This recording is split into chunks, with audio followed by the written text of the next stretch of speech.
Hello and welcome to the French House here in Soho on a sunny afternoon with some assorted guests from the London media and a very special guest indeed.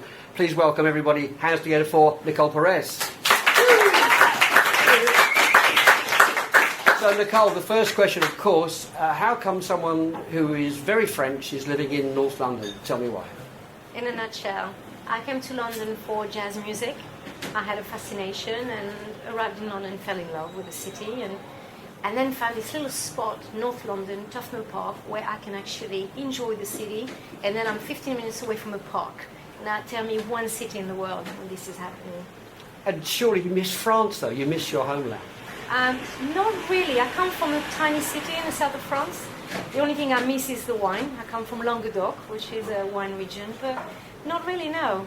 I'm actually quite happy here. I've been here a very long time. So here, do you associate with French people or do you feel yourself very, very British now? No, within 2 months I had a jazz band. I could barely speak English, but I was singing.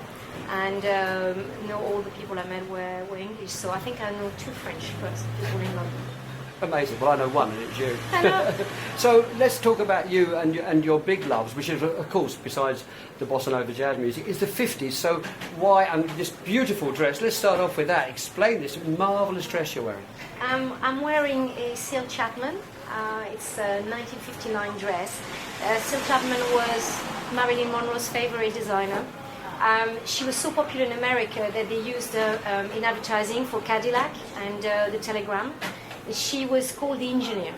The way she actually designed the dress and were magnificent and made women look glamorous. So this is an original piece which I fell in love with, but the love of the 50s started a very long time ago. I saw 3 movies and my love for Hollywood costumes began. And for French it's unusual because of the French fashion.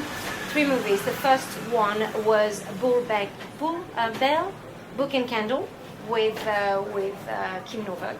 The second one was Breakfast at Tiffany, and the third one was Pillow Talk with Doris Day. And what was the characteristic of the 3 movies was the fashion. The design was fantastic. From that day on, I was obsessed. Well, obsessed as well with the Bossa Nova jazz, and you are in London here heralding. You're emblematic with it. I mean, It's a big love, yeah? It's a big love. It actually fits the 50s. In the late 50s, early 60s, Bossa Nova became a craze in America. And it was very much a lifestyle. It was beautiful people music. It was very chilled. It was smiling. It was very seductive. And that's what I liked about it. When you hear it, you can't help yourself but thinking of a beach. Or it's a cruise music. And I fell in love with the music pretty much at the same time that I fell in love with the 50s. And that's when I began singing. I began singing Bossa Nova. And then I left it and went back to it.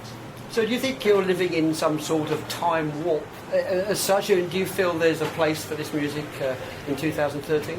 I think there is. I think that the lifestyle of people, this rat race, and the music that is constantly aggressing us, there is a space for music that is not too cheesy and mellow. But at the same time, you can listen to it and not feel like, I'm about 70, I'm hearing music of another world. It's very contemporary what I do. It's soulful, which taps into the current R&B style of music. And I think there is a space for it because it's just stylish and sophisticated. And particularly in the UK, the lifestyle has changed dramatically. And I think it matches it.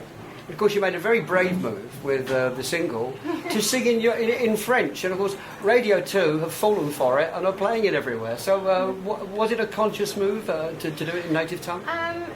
Yes and no. I think one day I woke up and I wrote in French, and I couldn't explain that. Maybe I wanted to go back home. I don't know. Maybe it was nostalgia. I've been writing in English for a long time, but when it came to my single, Je Souris, if you think about it, in English, when people take a photo, you don't say smile, you say cheese. You don't use the word smile. And it was actually quite difficult to say, so I smiled. Je Souris had the effect of cheese. And so I thought, well, if I'm going to sing the first line in French, I may as well continue.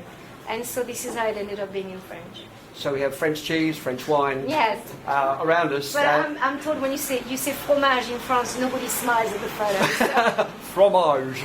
Yeah, hurt your lips. Okay, well, you are a singer, and we weren't going to do any performance, but the people at the French House all said we need to hear you sing. Yeah. So I Okay. guess. All right. So for you all, here is Nicole Perez, and over to you.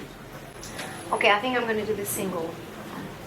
Le sourire d'un homme pressé, l'odeur du café, hors l'air, la chaleur qui fait du bien, la saveur d'un fruit rosé, ou peut-être d'un vin corsé, le bonheur des petits riens. Et je me dis que tout peut arriver, alors à moi aussi d'en profiter. Je souris au soleil qui brille, je souris au vent et la pluie, je souris un rythme qui me vient du ciel. Je souris au matin fébrile, je souris une journée magique, je souris à une surprise qui vient de rien.